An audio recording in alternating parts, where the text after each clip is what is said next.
village all these years, if those become residences, that would cost the town money. This is going to be a facility that will bring in jobs by the contract. The answer to your question, Mr. Menard, about the type of jobs, they did share what the breakdown was. All the jobs at every level would be 401k and health insurance, so they will have full benefits. They didn't mention pensions, so I can't address that. And the jobs, as you would expect from an agricultural company, run the gamut. There are people at the top who are going to make above average salary in the marketplace. There were some entry-level packing jobs that they indicated very upfront that would probably be making minimum wage for the agricultural community in town. So they're fair wages. And we do have a basement. We asked them to put in a basement. It cannot go below 48 jobs. So we do give them some leeway for efficiencies and automation, but we don't give them carte blanche either. But when this is in here, it's not going to tax our school system. It doesn't tax our fire and police. It's a lettuce farm, so it's not even a high risk. It's not like it's a, I know some people object to the cannabis industry because of the security problems. This is going to be a hydroponic lettuce farm. It's really the kind of building and kind of industry that we would, as an agricultural community, I would hope would embrace, and it's a unique opportunity. So to me, the tax incentives we're giving for this TIF far outweigh the collection, and in the long run, become a very positive piece of the economic part of this town.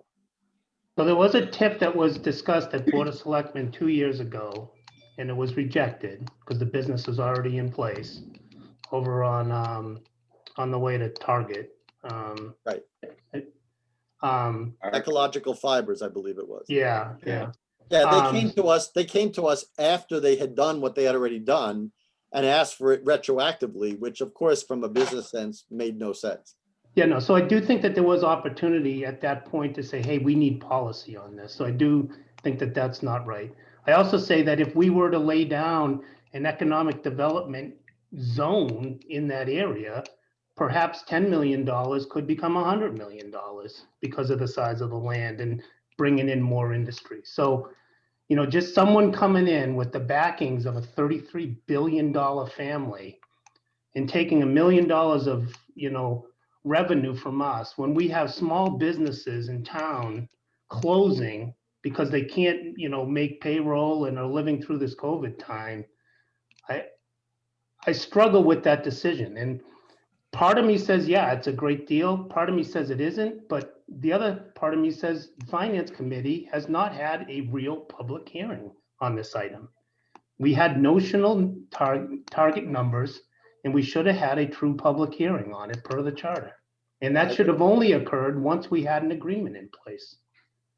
If I may, Madam Chair. Sure. The citing of the charter that you put in on that public hearing is a public hearing on all warrant article deserve a public hearing. That's what that language is for. You did in middle October, I don't know the exact date, I think it was the 12th or the 15th, you had a public hearing on all the warrant articles. This very number was presented. That number, the $996,600, has never changed in over the last 5 weeks, has never changed. So you did have a hearing on it. No, we didn't, Tom. We never had the details of the TIF. We never saw what the other side was willing to give to get $1 million of Lunenburg's money. So I disagree that we had a public hearing on what is going now forward to the special town meeting in 5 days. I mean, you guys haven't even voted on it yet to approve it. That's happening Monday. And was talked about happening Tuesday at 6:30. So I do not think the public has had their time and their ability to come to a meeting. And, you know, honestly, whether they came or not is irrelevant, but I do not think we meet the charter definition of a public discussion on the article being brought forward. Peter, you had your hand up. Yeah, thank you. I share most of the concerns that both Terry and Chris have articulated. I'm not so hung up on the public hearing issue, only because we have public hearings that don't have a great deal of specificity. and we call them public hearings. So I think I'm not sure that now is the time to be overly rigid with how we apply the public hearing requirement. It was discussed to a degree. It was not discussed completely, but most things at public hearing time are not discussed completely because there are details that need to be worked out. I have one question with respect to how this gets applied. And I don't recall seeing an agreement. Is there a specific date that this agreement kicks off, or is this subject to a permit and a plan for them to actually put shovels in the dirt, or how does that work? So the agreement does speak, so prior to their full completion, so meaning occupancy and completion of the facility, is they would get assessed, say June 30th comes and they're 30% complete. We assess them for that full assessed value at 30%. So until they reach full completion, which they estimate to be December 31st, 2021, we would be assessing them whatever percentage they're complete at the full value of that percentage. So until they reach that final completion, that's when the year one will kick in. Okay, thank you. That wasn't clear, but I'm not a good reader of those kinds of documents. Yeah, so. I don't read those things for a living. Thank God every day I don't. So my feeling on this, I share, as I said, with the exception of the public hearing issue, I share a lot of the concerns that Chris and Terry articulated. I think at the end of the day, though, I'm probably going to vote for this. And the reason why I'm going to vote for it is because I think that the benefits outweigh the downside. And it's just as simple as that. This isn't perfect. But I think that this is ultimately a good thing to attract, despite the fact that it's not equitable to our existing, to use a term we used in our earlier conversation, it's not equitable to the existing businesses in town. And it's somewhat speculative, but the benefits of adding $1 million to our tax rolls over the next, more than $1 million to our tax rolls over the next 8 to 10 years for little to no draw on town services, to me, seems like a financially beneficial deal, as well as the economic benefits. Anybody else have anything that they wanted to bring to the discussion? I like lettuce. Yeah, I think everybody does. I think that was one of the other discussions outside of the meeting, that because because this is so new. I mean, again, that like it goes to, it would be great if there was a policy around it, and I understand that there's not, and I understand this is a good time to bring together, especially the Economic Development Committee, to create some kind of discussion around what it is. Because certainly, like 9 years ago, this was the type of industry that we were looking to try to bring in. And certainly I understand that we're on target that way. Yeah, so if it does sit fallow, no, we're not getting any tax revenue at all. And we will be getting revenue if, as this company grows into its position. I think that basically, I don't know if people are I'm not sure if people are ready to make a recommendation at this time, because the BOS will be meeting again on Monday night. Yes. And certainly people who have any reservations for any reason one way or the other, basically that will just be reflected in the vote to recommend or not recommend approval, or to speak at special town meeting on any of the concerns that people might have. Is the Is the purpose of Monday night's meeting simply to sign the agreement, or is there more to it than that? There were some non-substantive language changes that weren't in the last version that had to be worked out with our council and their council. So in those were discussed to some degree at the Tuesday meeting. So that's what the board would be reviewing and approving on Monday. And the board has received that document that Yeah. has been finalized between the two. So we're going to look at it over the next couple of days and discuss it on Monday. But it was just to tighten up and finalize some of the language, non-financial language, but just language about commitments and things like that. Yeah, and also just to go back where I was going with the whole thing around the Economic Development Committee and some kind of policy around stuff like this in particular it was helpful for me to hear, but I didn't hear it in the context of a public hearing, which, you know, like certainly goes to it was that this business is not, because that was one of my initial concerns, was that it was in competition with the local farms that we already had. But because of the nature of what they do, then understanding that the Agricultural Commission had already met and you know, like felt pretty comfortable with the whole notion. It would have been, it was nice to hear, but to me, it's just, and it's town government, and I understand that, you know, like there's pieces of stuff happening all over the place that we don't typically bring all of the information together in one place that I would have found helpful. Because again, that was my initial concern after hearing the discussion for the first time was, yeah, God, we have all these farms and they're struggling. So, you know, like, are they in competition? And to find out that no, they're not, but not to find it out in the context of the TIF discussion, you know, it would have been, yeah, I guess it's just getting used to the whole town government thing, and I'm still not used to it after 8 years on this committee. So I'm just never going to get it. It's That's why you need So another anyways. term, Terry. Another 3 years, you'll be an expert. I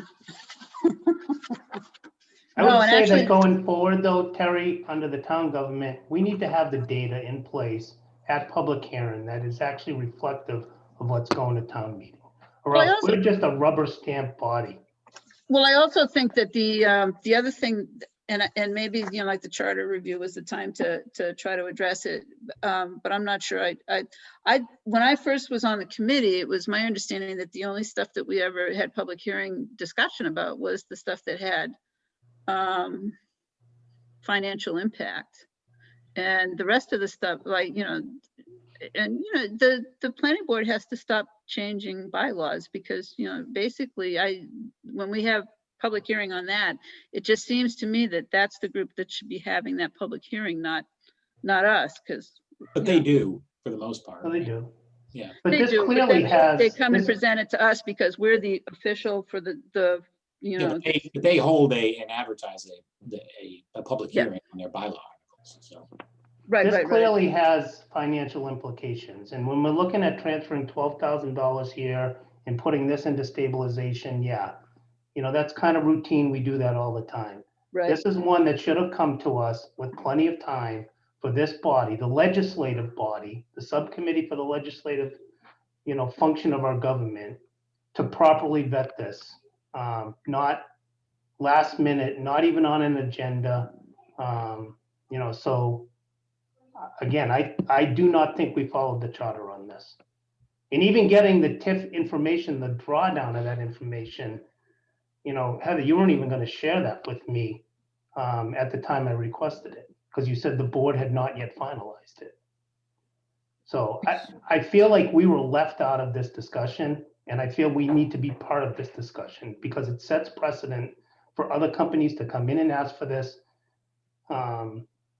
And I think we're rushing to it.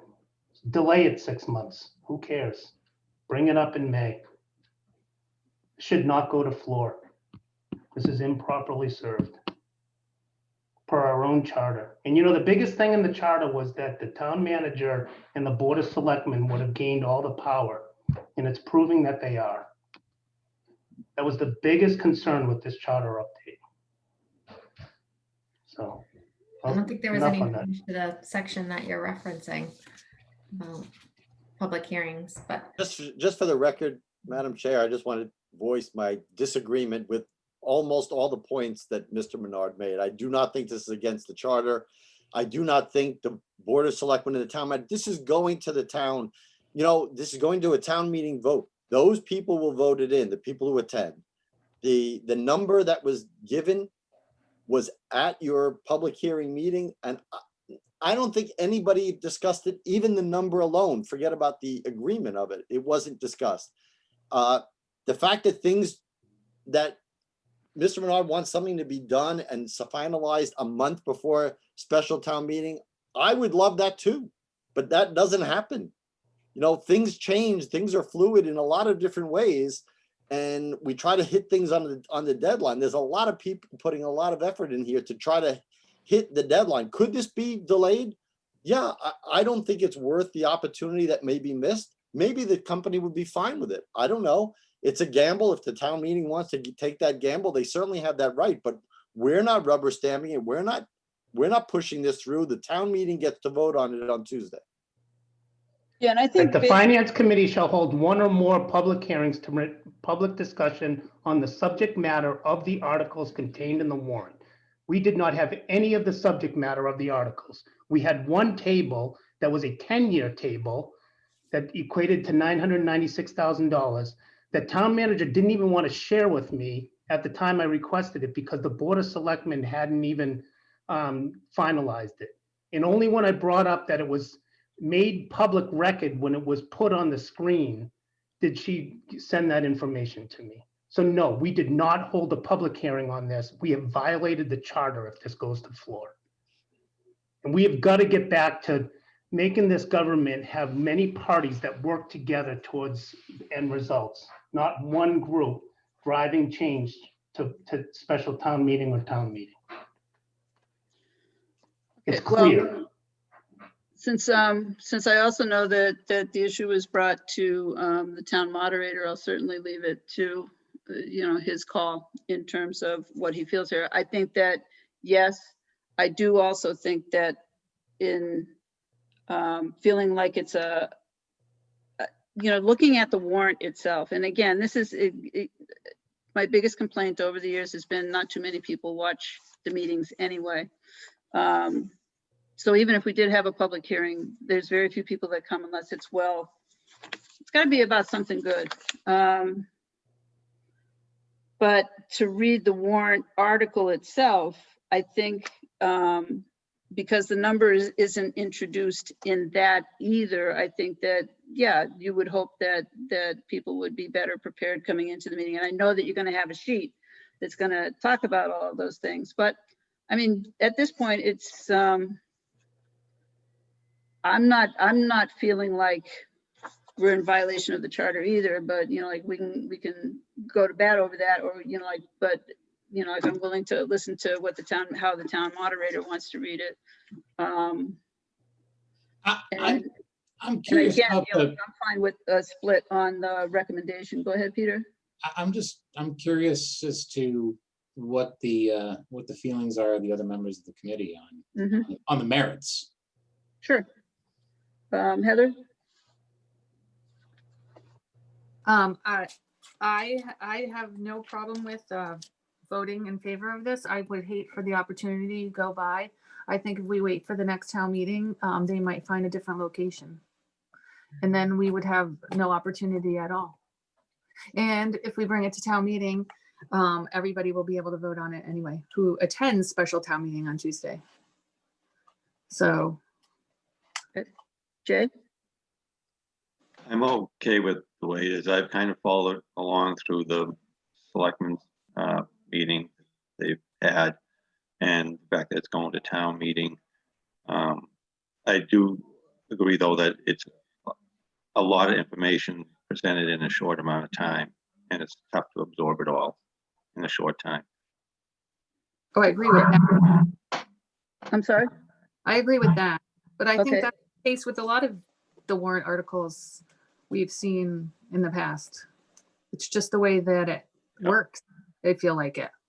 That's just the standard operating procedure for town meeting, special town meeting. Unfortunately. And that's not just our town. That's No, I'm sure everybody that's, who runs town meeting. yeah, yeah. It's bureaucracy. Dave? We can't hear you, Yeah, Dave. Yeah. Well, go Turn it on. up. Barely, Step barely. into the Turn microphone. Turn your mic up, yeah. Get closer to the mic. Yeah, just get right on top of your computer. I think we almost heard you. I don't know what happened to the volume, but anybody, yeah, you can hear me at this point. Yep. A little bit. You know, Yell. I sit here listening listening to the conversation here, and all I could think of is if this was a citizen's petition, all of the information would have to be in the article when it was submitted. Yet the town can throw in a placeholder and negotiate and change the agreement right up to the day of town meeting or special town meeting. And I don't think it's allowed. I don't think it's proper. I don't think the agreement's been vetted. And I'm guessing my volume died again. No, we got you. No, we can hear you.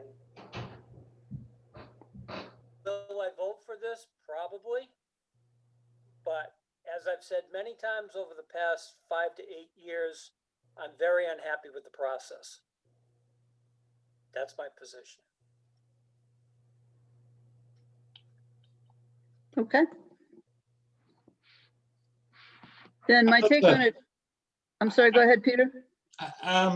For the purpose of expedience, I'm sure there'll be a good discussion on Tuesday night about this, but I would make a motion to recommend approval of this article.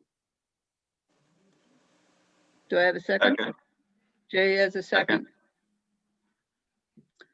Okay, go with all those in favor of recommending approval. Chris, No.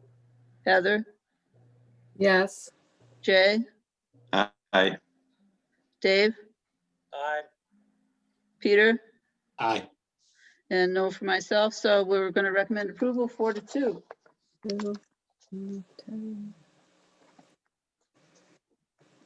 Okay, that takes us through all of the special town meeting articles. And again, I'll just also reiterate that I will be confirming any votes at special town meeting.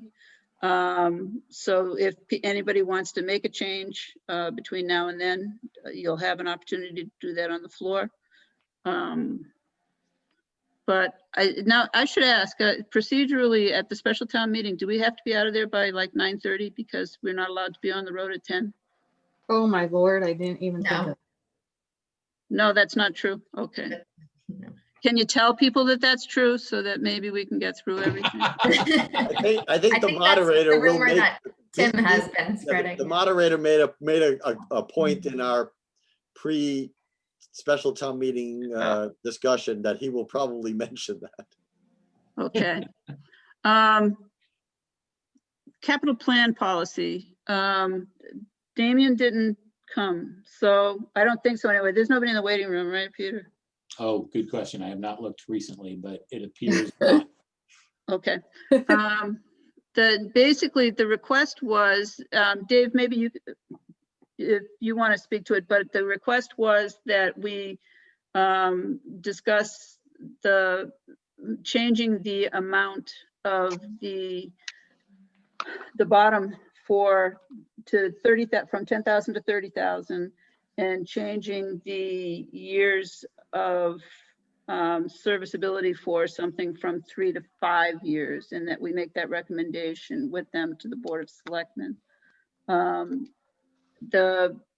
did happen to look at the current capital plan has several things that are under, well, actually between $10,000 and $30,000 that would otherwise not make the capital plan.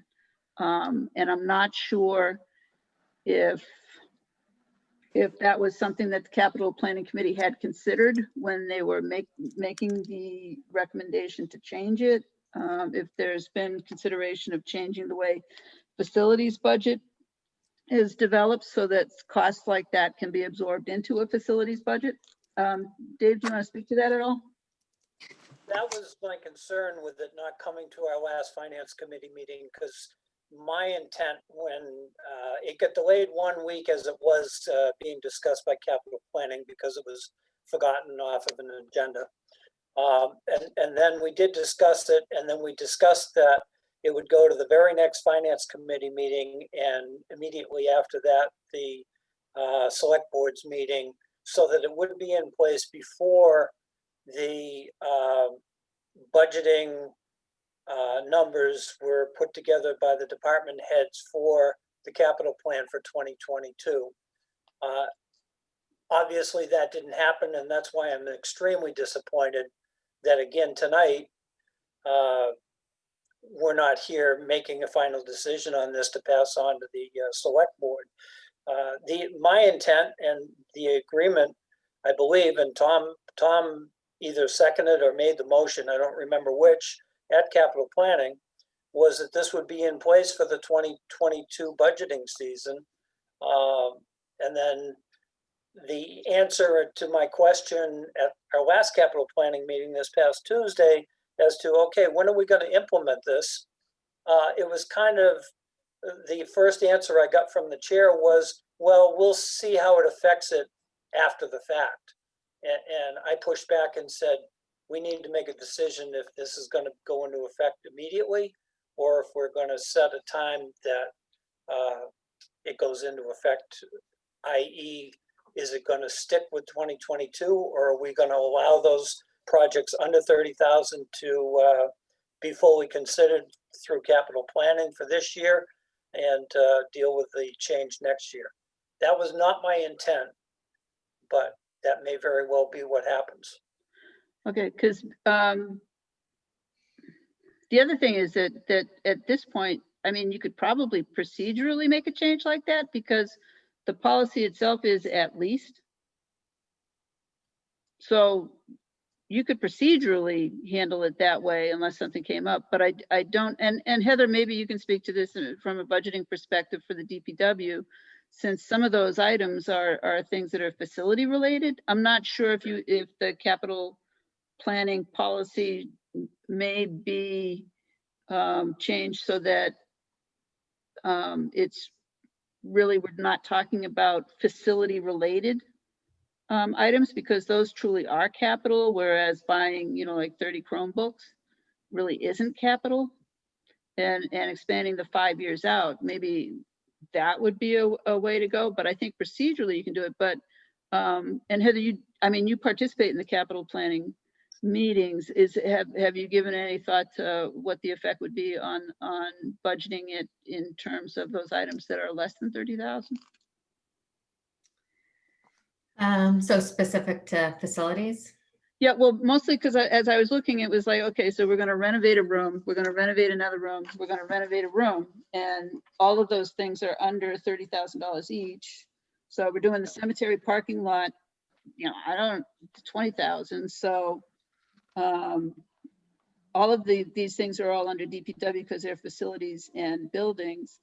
The Ritter remodeling of the kitchen, the ADA ramp, like all of those things all pretty much fell under 30,000. So I don't know if those would be things that would be considered in the regular operation of the department.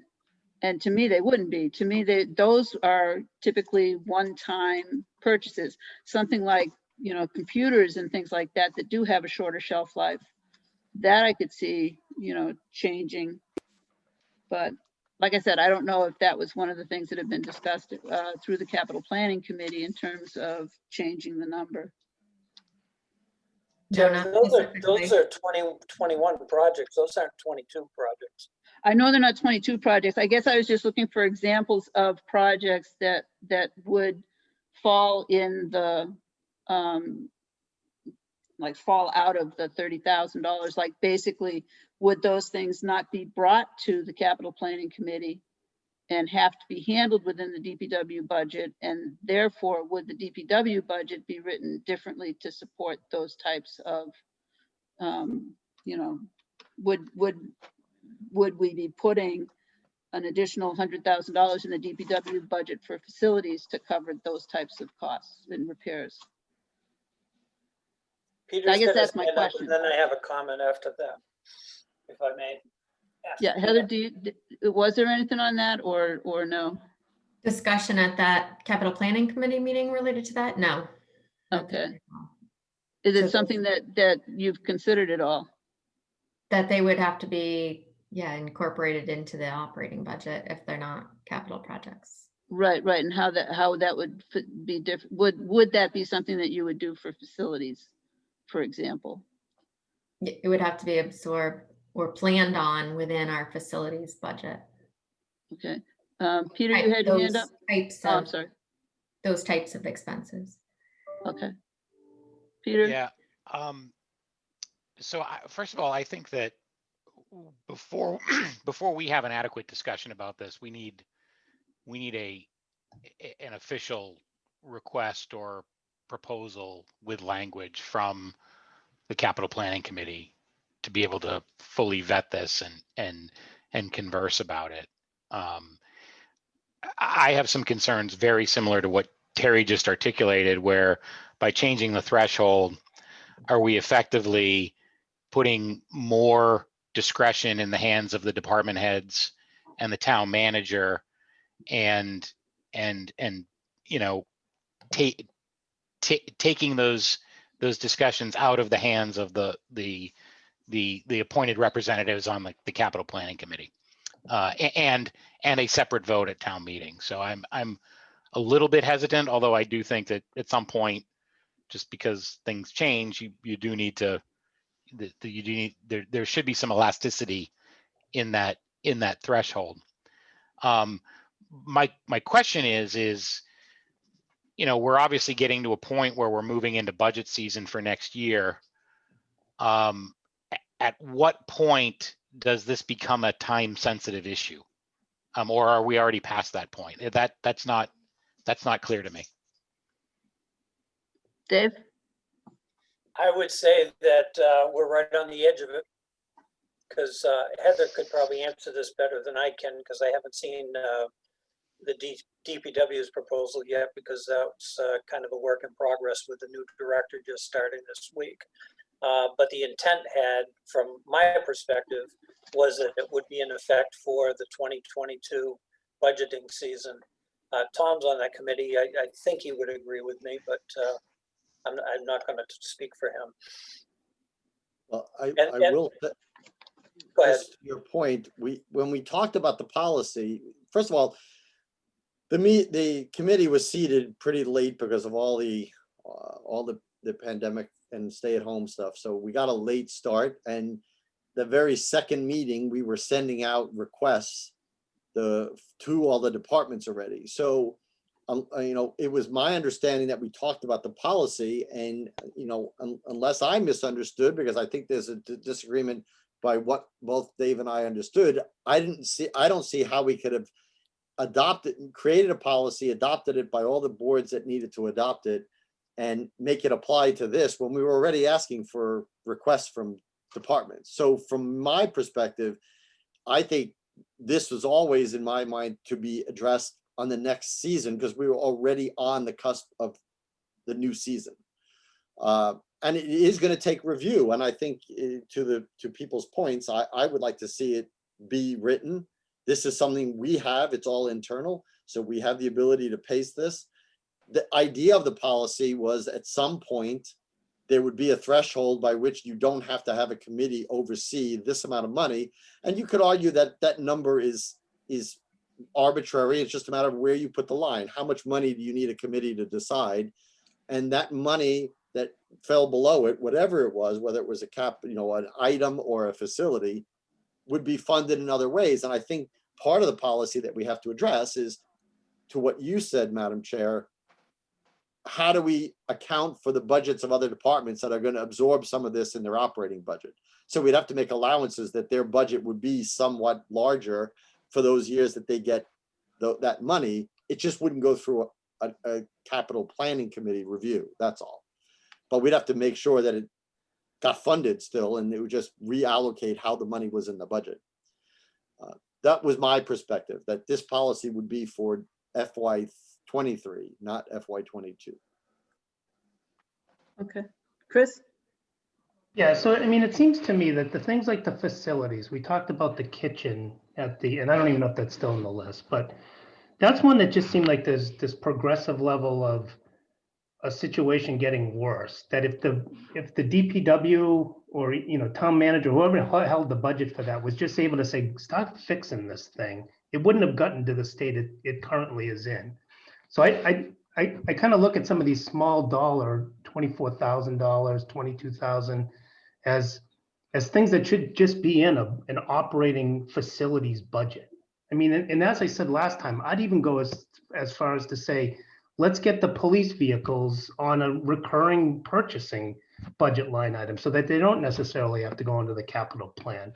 And then I think this, you know, these discussions don't get as watered down with some of the minutia that we talked about, and we can have those real shorter meetings at town meeting, and we can have substantive discussions between agencies between boards, I mean, on big ticket items and really things that are worthy of discussions that are just not routine. So I'm in favor of like increasing the thresholds on these things and giving, you know, those more routine aspects to the day-to-day operation, you know, of the town.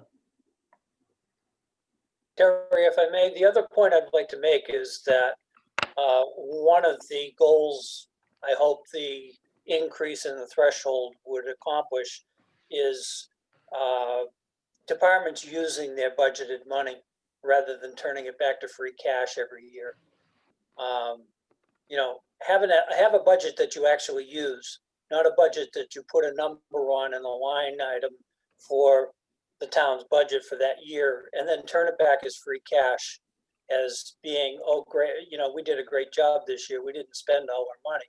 Well, you didn't spend all your money because you didn't do the projects that are now being rolled into capital at $20,000 to $25,000, you know, in small projects like that. That's one of my purposes for wanting that number to be increased, i.e. pushing it back on the department to do it within their budget.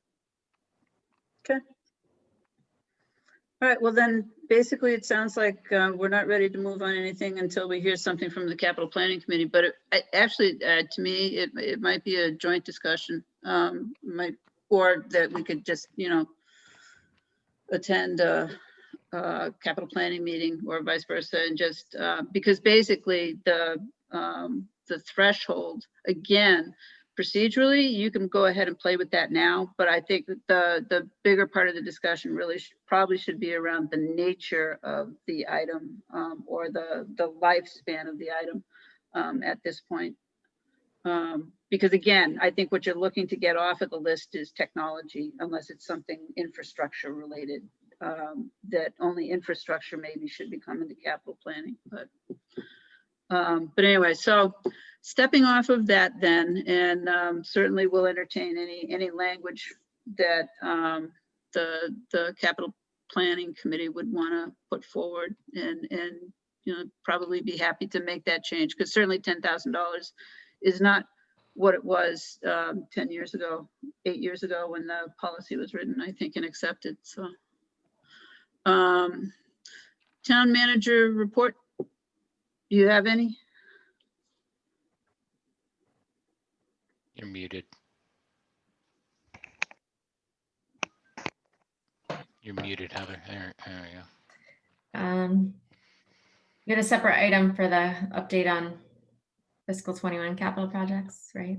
Oh, yeah, I did. Actually, do you want to just go ahead and review that then? Sure. As part of your, So the board got an updated spreadsheet that just goes over them, but I'll. Yeah, Heather, having requested that, I appreciate you sending that, and I don't know that there's anything that requires a whole lot of detail. I appreciate the information. well, let me just ask, does anybody have any questions on anything that was on the capital plan update? What were the changes?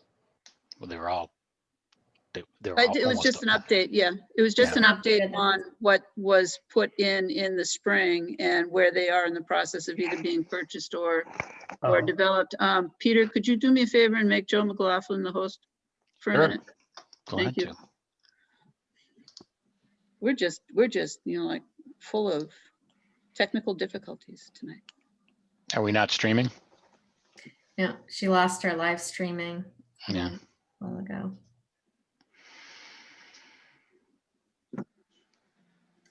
We are still recording. Okay, so if you want to go ahead with then the, I'm sorry, did anybody have any questions or who have seen the spreadsheet on any of the spring town meeting, capital planning projects? And seeing none, then we'll go on to the report. There was an update that I gave to the select board about the remote learning infrastructure. I don't know if you saw that. So as initially, that was supposed to be high-end web cameras. That's what the school had requested, superintendent and the IT. But after speaking with the leadership teams and the teaching staff, what they found that they really needed was additional upgraded laptops, monitors, docking stations, microphones, and stylus pads. So those all will be charged against the town's CARES Act funding. And overall, that total cost is around $113,000. Okay. Related to that, the CARES Act funding update. Did the committee have any questions on that? I sent an update on that. The same one I gave to the select board as far as the status. My only question, and I'm sorry, I don't have the thing in front of me. I can't find it, but I did read it. Was there still seems to be some, unexpended CARES Act capacity that's left. Do you anticipate, additional applications to fill that capacity or not? Right now, when we reached out to all the departments, and including the school, was all the needs were estimated within that reimbursement request, because those are all estimated expenses at this time. There's still a period of time at the end of the calendar year that we'll be able to reconcile. So if between now and then there are additional costs, we will be able to submit for those.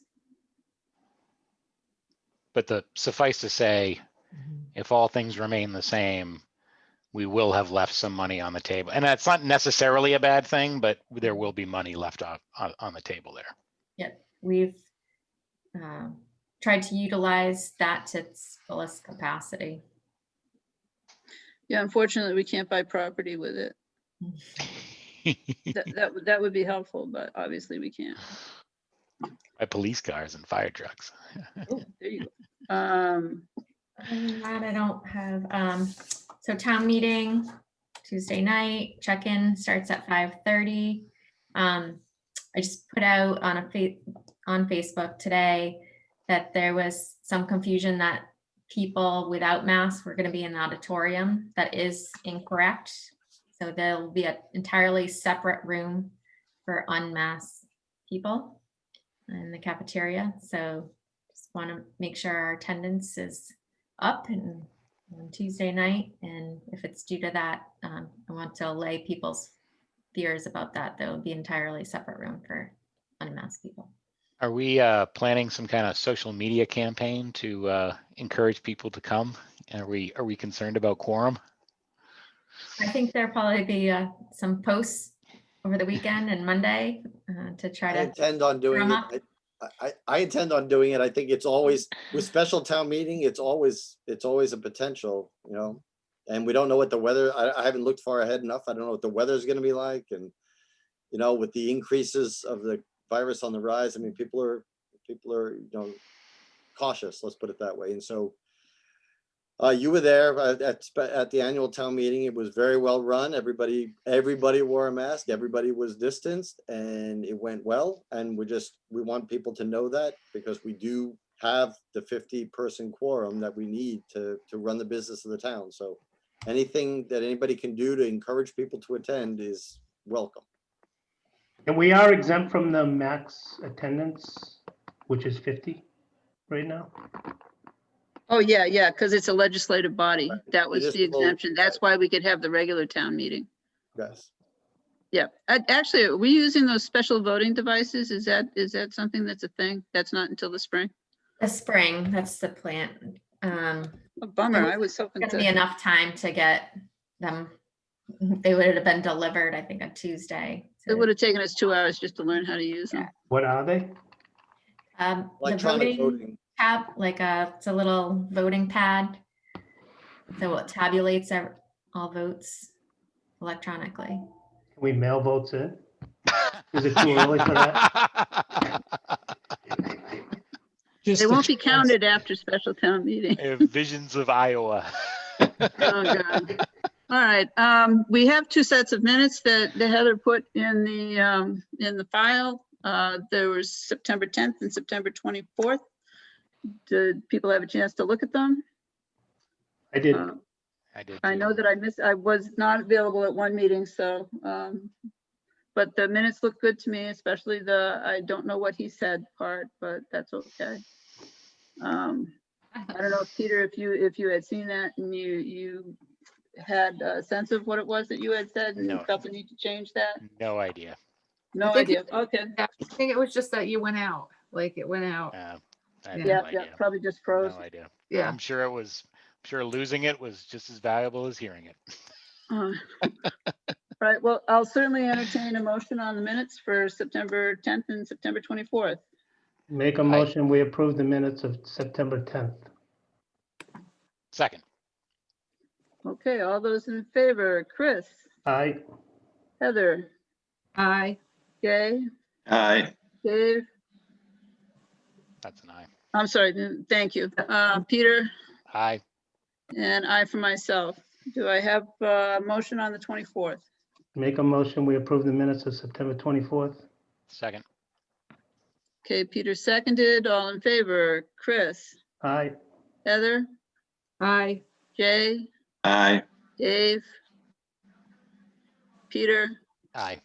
and I for myself, and that was Dave indicated yes. Okay. It needs one of those electronic voting pads. He does. Yeah, if we could use that for the Zoom meetings, that would be sweet. I'll just tell everybody, okay, raise your hand. All right, and then with that, we're on to committee reports. Does anybody have one? The school committee met on the 4th. There was, and I don't have unfortunately, I don't have my notes in front of me. I left them someplace, not on my desk.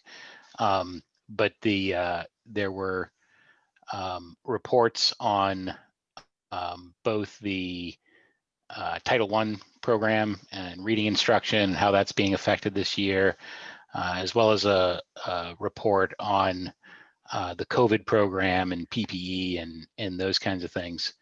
One of the really interesting things that came out of the discussion that I was totally surprised by was there was a discussion around the possibility of changing the calendar and taking the weeks following vacation times, like the week after Thanksgiving, perhaps, or the week after Christmas, and making them fully remote so as to, quarantine to a certain degree people who may have traveled over the holidays. And what the superintendent told us was that the DESE regulations and guidance currently states that towns that are currently either fully attending or in hybrid, which is Lunenburg, which is where we are, to make a change back to fully remote, we have to be a red community for 3 consecutive weeks. And by the way, those thresholds just changed, as well as be able to demonstrate that there has been spread in the school buildings, which I was kind of shocked by. But nevertheless, it kind of is what it is, and kind of further illustrates some of the anxiety that I tried to articulate earlier in the meeting in terms of what's going on in the school department. It's definitely a particularly trying time for those of you who are parents. But those of you who are not parents, we're receiving emails. I think we've probably received 3 or 4 in the last 2 weeks from the superintendent of schools that indicate that there have been positive tests, but with very little detail in terms of, or no detail in terms of who tested or what building they're in or that kind of thing. So we do have some, some COVID activity going on in the school department. Yep. Well, actually, I think I saw that on the state map, the COVID map, that Lunenburg has had like over, was it 80 in the last 2 weeks, 80 cases? Is that, Wouldn't That's surprise me. cumulative, I think, since the beginning. Nah, Town manager has the numbers. I want to say, I thought We when I was were looking up at the, to 108 as of last Friday, Total, total. yeah. yeah, no, I was just looking at the interactive map that the state puts out, and it updated it. It updates on Thursday afternoons, and I mean, we're yellow and we're surrounded by red, so yeah. In the last couple of weeks, we have had more than historically we've had. Yeah, there has Well, been a bump. for- Well, that church, thank you. for- well, it's Yeah, just, I mean, it's everywhere. Just talking to people, everybody's, quarantining because somebody had a test in their family and somebody, but it's also, we're getting into cold and flu season too. So people are on edge, it's going to be rough. It is. Okay, public comment. Anybody have a Terry? public comment? Terry, I've sorry, got my Dave? audio left back finally. Okay, Couple of committee Just- reports, if I may. Yeah, just in time, right. First of all, quick note on TCP Design Committee. We've met twice in the last 2 weeks. Finalized the, I think I reported already that we signed off on the adjacencies and basic floor plan for the entities that are going to be occupying all of the rooms in the building and the uses for meeting space, et cetera. So the architects and engineers are now working on the systems upgrades and parking plan and all of that stuff, and hopefully starting to put numbers to it. I did have to leave the tail end of the meeting on Monday for Parks meeting, so I've got to listen to that YouTube meeting to see if anything else was added at the end. Also, a letter was circulated on social media today from actually this from Green Communities. I just thought I'd mention that this evening also. I shared it to 5 different sites. It's basically a letter explaining what Green Communities has brought to the community over the past few years in grants and the basic proposal for the street lights, and just an advertisement to try to get people out to town meeting to support it. Lastly, Parks Commission. We've had 2 meetings recently. One was last Friday. We walked Marshall Park, explored quite a bit of the park. Chris was along with us and the entire commission, and had some good discussions about individually what we'd like to see there. We're putting lists together and handing them into Kayla to correlate our visions for the park. And very soon we'll be reaching out to the public for input from anybody that has ideas as to what they'd like to see at the park or what's already there and would like to see it renovated or improved. We also, during our regular meeting Monday evening, set the rates for the youth sports programs in the spring. And those were increased. I don't have the information in front of me, so I'm not going to bog you down with individual numbers at this point. But that will allow the Little League and entities of that sort to move forward with their planning for the spring season. We've got a little more work to do on adult programs So we'll be working on that in the near future. Back to Marshall just a little bit. The short-term goals that we talked about to try to accomplish, hopefully within our budgeted monies for 21 or may overlap into 22, are to rehab the cinder track at Marshall Park.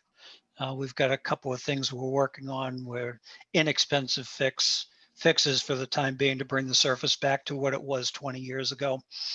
The basketball courts, we think we could bring at least one side of the basketball court back to full use.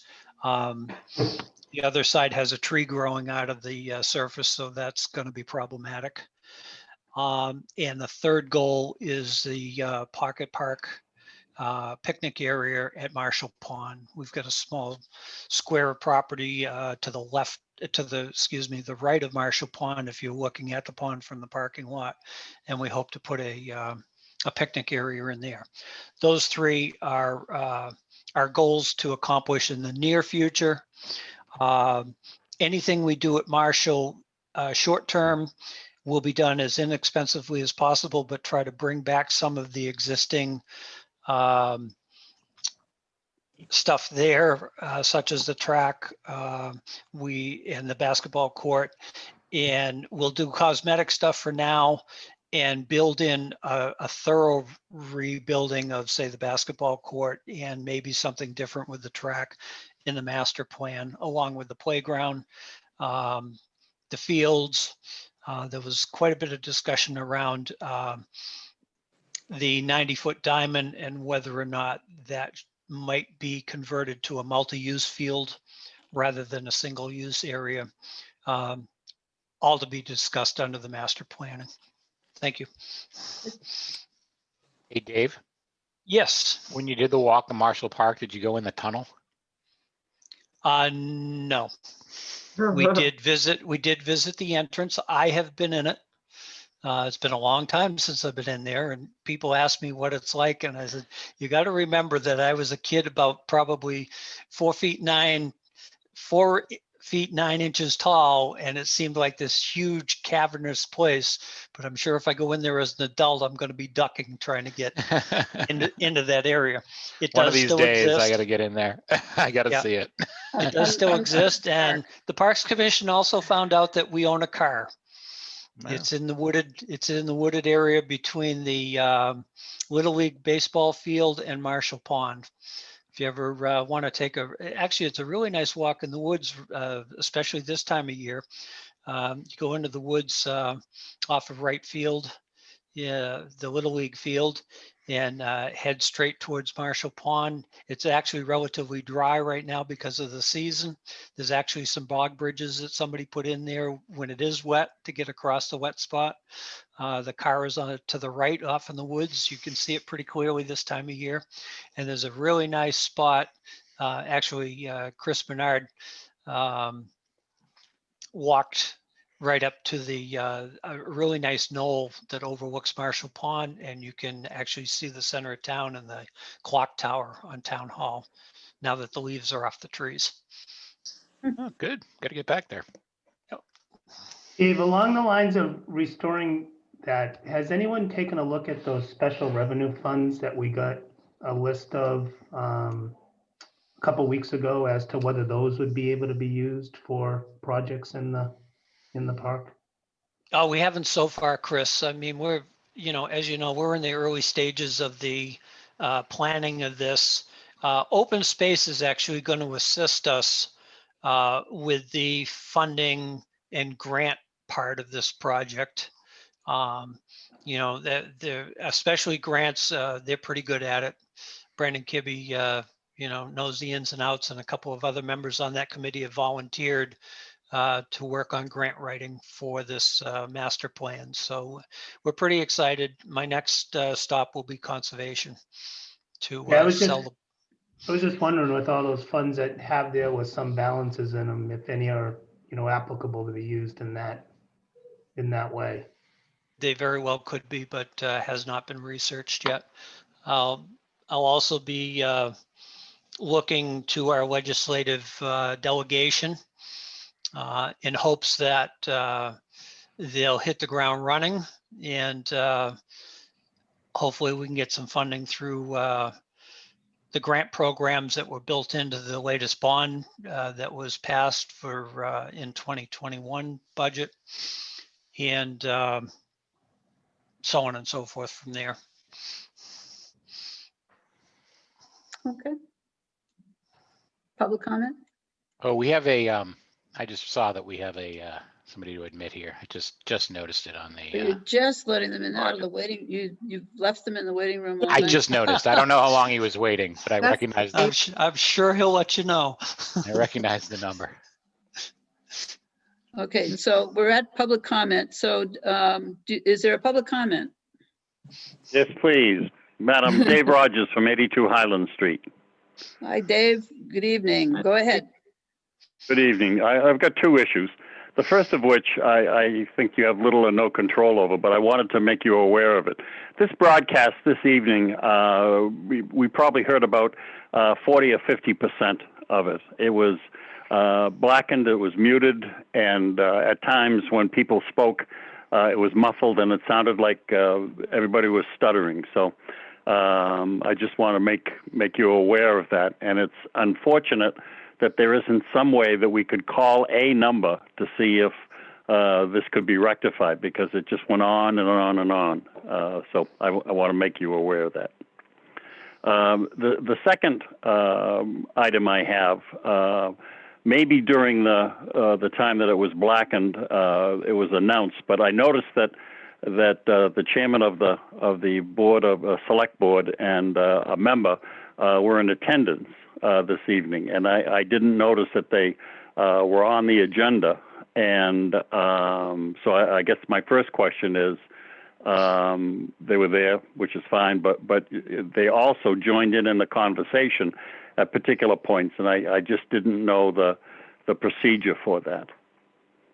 Okay, actually, just to respond to that, Chief Marino was here because he is the liaison from the Board of Selectmen, so he really wasn't participating to any extent beyond when we would ask him for information.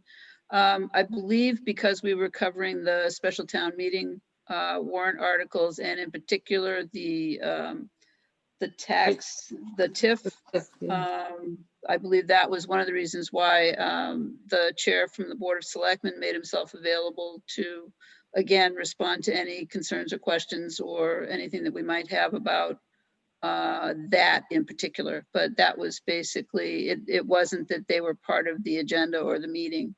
I think they just made, again, Chief Marino is here most meetings, and the chairman was here again to, I think, address any questions or concerns we might have about that item in particular, but that's a guess on my part. Terry, I Okay, also asked for their comment on the collective bargaining stuff. Right. right. And that makes all the good sense in the world to have the chairman there to discuss the TIF and the select board member who is the liaison. And that's why I asked what the parameters were, because I really don't think that it's appropriate for the chairman of the Board of Selectmen to comment about collective bargaining issues as they pertain to the town, for a couple of reasons. First and foremost, some could construe that was the position of the select board. And I think Tom said that, this is my own thought, but it's, I just think that there's a time and a place for everything. And I don't think that people should, their opinions should be skewed by discussions like that this evening. And I just wanted to let you know about that. I have the highest regard for both of those folks, and information is always important, but if they have the opportunity to say something about that, I think the public should also have the right. And to that extent, I think that's where there was a hiccup. So, thank you for the opportunity, and I wish you well. Thank you. Have a good night. All right, anything else from anybody on the committee? If no, then our next meeting is Tuesday night, 7 PM at the middle high school auditorium. And I'll accept a motion to adjourn. So moved. Okay, Chris Second. made a motion to adjourn. I'm sorry, Jay seconded. All in Second, yeah. favor? Chris, Aye. Heather, Aye. Jay, Aye. Dave, Bye. and Peter. Aye. And I for myself. Thank you very much, folks, and see you Have a next good week. night. Night, Night all. everybody. Aye.